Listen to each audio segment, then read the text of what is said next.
Project managers are often given just enough information to stay responsible, but not enough to actually stay protected. And that's why some project managers feel like their invite is always in the mail, close enough to carry the responsibility, but never close enough to hear the actual real conversation. I remember being in this status call when somebody casually said, "Hey, ED, see you next meeting."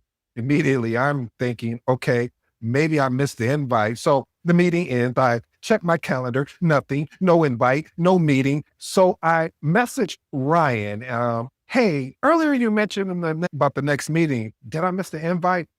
But Ryan messaged me back, "It looks like you weren't included."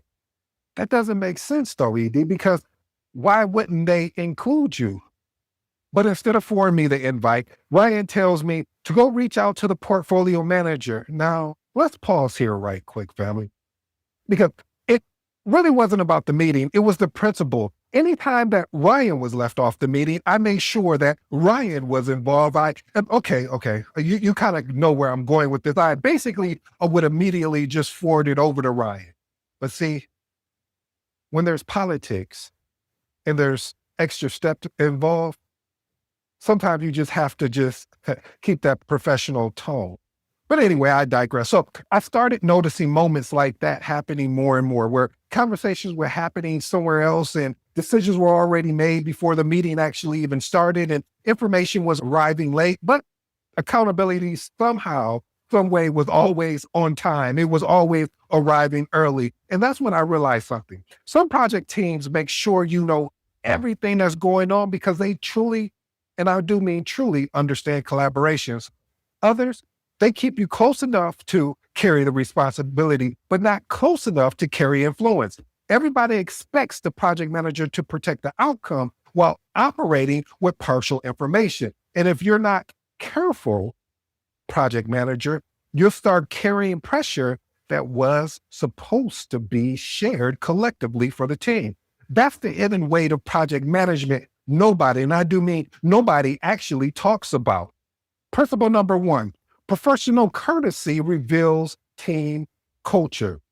Small actions, they reveal big truths about project teams. Forwarding an invite, sharing context early, or keeping people informed sounds minor until you realize those habits actually shape trust, collaboration, and execution. Think teams that operate with professional courtesy usually move faster because they reduce confusion before it becomes chaos. Oh, I like that, family. Why is this even important? Project managers cannot protect outcomes if information is treated like privilege instead of a shared responsibility. Here's two actionable tips I love for you to experiment with. One, share relevant context proactively instead of waiting for someone to ask. Next one, normalize simple habits like forwarding invites, summarizing decisions, and clarifying ownership. Here's my professional advice, family. Pay attention. Tune in. Get as close as you can to little things where people repeatedly refuse to do. What do I mean by that? See, small behaviors often expose larger collaboration problems. Because once professional courtesy starts disappearing, communication gaps usually follow right behind it. Principle number two, silence is still communication. Oh, this is going to get good. See, not responding to a response or delaying approval, ignoring emails, or vague answers communicate uncertainty, avoidance, or lack of urgency, whether people admit it or not. Why is this important? Silence, it creates confusion. Yes, it does. The type of confusion that actually slows down execution. See, silence also impacts expectations. What are expectations? What happens a lot of times with expectations is that when I have a certain expectation and I don't get what I'm expecting, frustration decides to creep in. And because frustration has creeped in, now we have a bigger problem because now I'm thinking we're collaborating when actually we weren't collaborating. You were on your own mission. Okay, I'm sorry. That was just my little rant. Here's two actionable tips I'd love for you to experiment with. Put timelines beside unanswered decisions and risk. Next one, follow up with clear next steps instead of emotional reactions. Here's my professional advice, family. Do not only listen to what project teams say. Pay attention to what they continuously avoid addressing.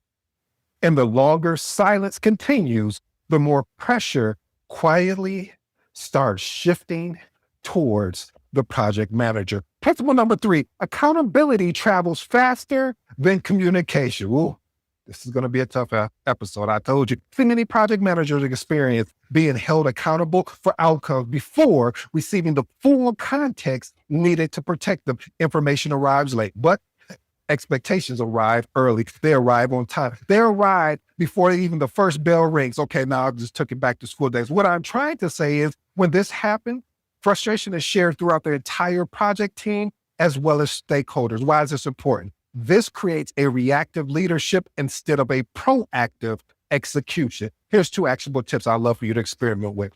Document assumptions and decisions immediately after meetings. Next one, escalate communication gaps early before timelines are impacted. Here's my professional advice, family.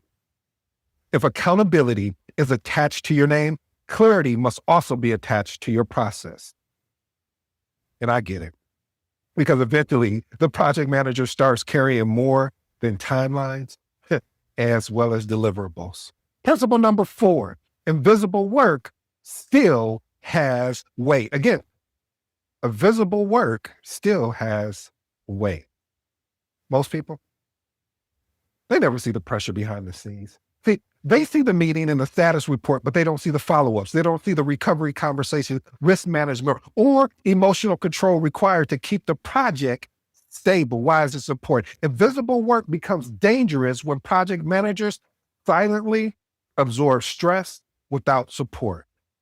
Here's 2 actionable tips I'd love for you to experiment with. Communicate operational challenges before burnout builds up. Next one, track risk prevention and recovery efforts, not just completed tasks. Here's my professional advice, family. Just because nobody applauds the pressure you carry does not mean it is not heavy. And over time, that hidden pressure changes the way project managers operate. Principle number 5, calm project managers are often carrying the most pressure. See, experienced project managers, no. Exceptional and experienced project managers learn how to remain composed while navigating uncertainty, conflicting priorities, disconnected communication. Calmness is often survival. It's not comfortable. If we're going to just keep it all the way real, let's be real with each other. We both know that you want to say what you want to say that's on your mind. We both know that you really want to expose the situation that you're in, but calmness allows you to realize I'm more focused on the outcome and I would like to get rid of the noise. See, the noise can do something to you. See, when the noise gets inside your system, you start watch this, performing to the noise instead of performing to the outcome. Oh, I like that, family. Why is that important? People frequently underestimate how much pressure stable leaders quietly absorb for the sake of the team. Here's 2 actionable tips I'd love for you to experiment with. Create boundaries around what problems belong to you and what problems belong to the team. Next one. Build consistent routines to mentally reset outside of project environments. Here's my professional advice. Staying calm does not mean carrying everything alone. Because listen, eventually, project managers realize that protecting the outcome requires more than visibility. Principle number 6, protecting the outcome requires access. See, family, project managers can't effectively protect timelines, risk, delivery outcomes while being excluded from crucial conversations and decisions. Why is this important? Limited access creates delayed reactions, weak alignment, and unnecessary escalation. Experiment with these actual tips. Push for early inclusion in decision-making conversation. Next one, recap key discussions in writing to close communication gaps. Here's my professional advice, family. You cannot, I will repeat, you cannot lead strategically while consistently receiving information late. And see, this is why trust becomes one of the most important foundations of a strong project team. Principle number 7, trust is built through transparency. See, strong project teams, they share risk early. You know what they do? They communicate honestly. Here's one thing else they do. They avoid hiding bad news or waiting to the last minute. See what transparency does? It creates an alignment long before deadlines create panic. Why is this important? Teams move faster when people trust the information that is being shared. Here's 2 actionable tips I'd love for you to experiment with. Create environments where risk can be raised without punishment. Next one, encourage direct communication instead of side conversations. Here's my professional advice. Transparency may create uncomfortable conversations early, but hidden problems create painful conversations later. And I get it. When transparency, as well as trust, finally exists, uncertainty, it kind of starts losing its grasp. It starts losing its power over the actual project. Principle number 8, great project teams reduce uncertainty together. The best project teams do not isolate the project manager. They actively share information, surface risks, clarify ownership, and work together to actually protect what we all came to do on this project, is protect the outcome. Why is this important? Projects become more stable when responsibility is shared instead of silently transferred. Experiment with these actionable tips. Build a regular alignment across stakeholders as well as delivery teams. Next one, reward collaboration behaviors, not just individual performance. Here's my professional advice. The strongest project environments are not built on perfection. They are built on partnership. Because listen, at the end of the day, protecting the outcome was never supposed to be a one-person job. Here's the truth, family.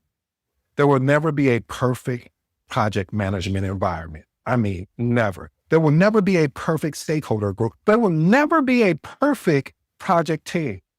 But there can be great collaboration. There can be intentional communication. There can be transparency. And honestly, when you really just break everything that we talked about down today, most projects don't struggle because people are incapable. They struggle because people stop aligning. Conversations happen too late. Risks stay hidden too long. Silence replaces clarity. Teams operate around each other instead of with each other. So what do you mean, ED? See, I mean, most project managers are not asking for perfection. We're asking for partnership. We're asking for collaboration. We are asking for communication early enough to protect the outcome. Give me the truth early. Give me the collaboration early. Give me the visibility early. And together, collectively, we can usually figure the rest out.